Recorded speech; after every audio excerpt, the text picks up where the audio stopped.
This is Josh Hart here for Seconds Out. Delighted to be joined by Eddie Hearn here in London post-fight. Eddie, a really good night of boxing actually for a next gen. What did you make of that? Fantastic. I mean, it's exactly what you want. You want all your prospects in competitive fights, real fights, especially the main event, the co-main event, and it's exactly what we got. Junaid Boston against Bilal Fawaz, fantastic fight.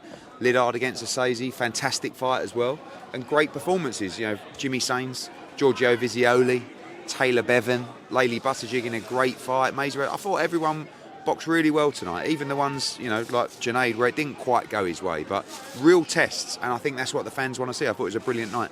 Just on that chief support between Junaid and Bilal, is it run it back straight away next? Yeah, 100%.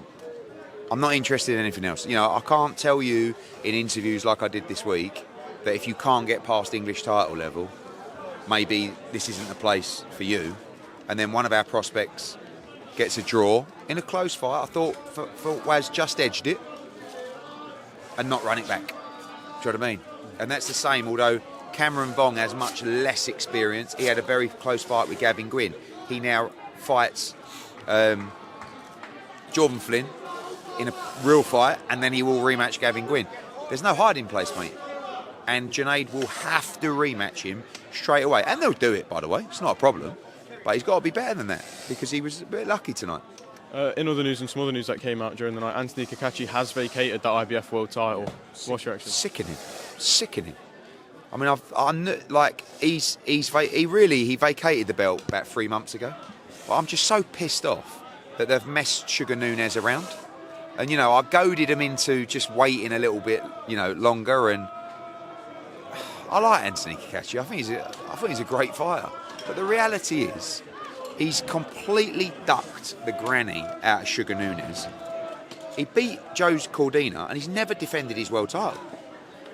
When you become a world champion, which is a lifelong dream, you've got to try and defend it, unify it, and try and be one of the best fighters in the division. He's basically won it, and he's never defended it. And now he's vacating it because he's afraid to fight Sugar Nunes in Belfast. So, of course, from my side, very, very disappointing. It's not what boxing's about at all. And I get, you know, I have to look at the best opportunity for me. He's fighting Leigh Wood. The money's not even that different to what he was offered for the Nunes fight. I know that.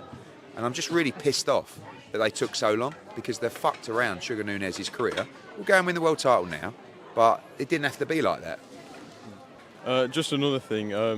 Earlier this week, UFC fighter Bryce Mitchell hopped on his own podcast and came up with some horrible anti-Semitic comments.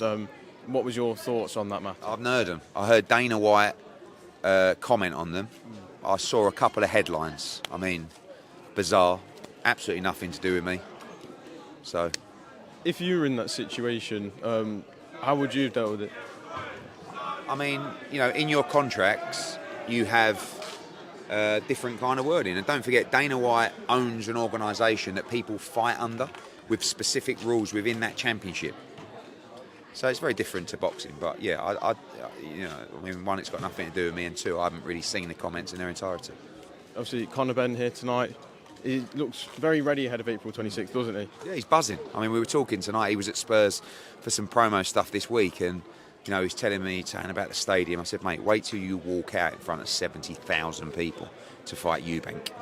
I said, you are a lucky man. You know, ironically, it was quite funny that he made his professional debut on the Kell Brook Vegan Ardy Golovkin card, which was a welterweight fighting a middleweight. It didn't quite go the welterweight's way that night, but the good thing is that Chris Eubank is no Gennady Golovkin. So I think it's a great fight, and get ready for some news on the media tour, which is going to be mega. Just on, obviously, again, a lot of talk about the weight clause and everything.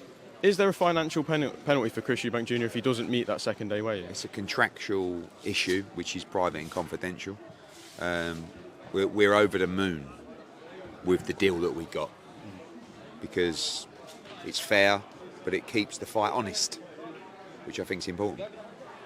And then, do you feel Chris Eubank Jr. will make the weight? Do you feel he'll play the mind game? Yeah, because I think everyone would be disappointed if he didn't, you know. By the way, Eubank, mate, you know, people keep saying Eubank's coming down to 160. That's his weight. He's fought a championship 160 for the last so many fights, and the last fight he was just in. So, and he won't hydrate more than £10. Don't forget that'll come in at 8 or 9 o'clock on Saturday morning, not on fight night. he'll be absolutely fine. But we just wanted to pull the plonker a little bit, and it worked. Obviously, just on Anthony Joshua as well, what does the future look like for him now? Obviously, we've seen that Tyson Fury is retired. I mean, look, he's back training, not in full camp yet, but we'll work on his fight over the next 3 or 4 weeks, and obviously we'll keep a strong eye on Dubois against Parker. A lot of talk about Martin Bakody as an opponent, with some people also advising that might not be the way to go. Would you welcome that Bakody fight if it's the only one available? People have advised AJ not to take a lot of fights in his career. The Andy Ruiz rematch, probably the Vladimir Klitschko fight at the time. Definitely the Usyk 1 fight, definitely the Usyk 2 fight. So AJ's going to do whatever he wants to do, and generally that is fight the very best. So if Bakody happens to be one of the best and there's no World Heavyweight Championship or no Tyson Fury, he's definitely in the mix. Well, Eddie, I'll leave it there. Thank you very much for your time. Please, soon.